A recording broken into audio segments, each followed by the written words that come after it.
Document every HVAC repair with clear dated entries that tie the work to the specific unit and location. Start each record with the service date, technician name, and the equipment serial number and model.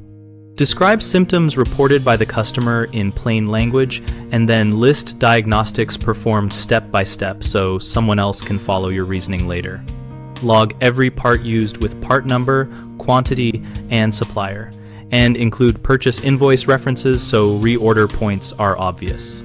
Take high-quality before and after photos of the work area, key components, and any damaged items, and store them with the job entry so images are searchable by date and serial number.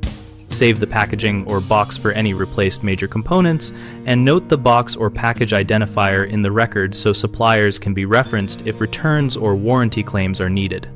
Use a consistent naming convention for files and a single place for records so technicians do not have to hunt for information. Technicians often skip full write-ups when they are behind schedule, so make a short required checklist that must be completed before closing a job and set it as a step in your workflow so it cannot be skipped.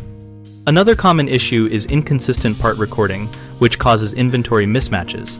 Solve this by requiring part numbers and supplier references for each used item and by reconciling stock weekly. Photos are sometimes low quality or missing key angles, so create a simple photo guide that lists 3 must-have shots and enforce it through training and spot audits. We run bighomeprojects.com to help homeowners find trusted local contractors for jobs like HVAC repairs and to help contractors find work. Our site also hosts a discussion community where pros and homeowners can share tips and ask questions to improve record keeping and service quality.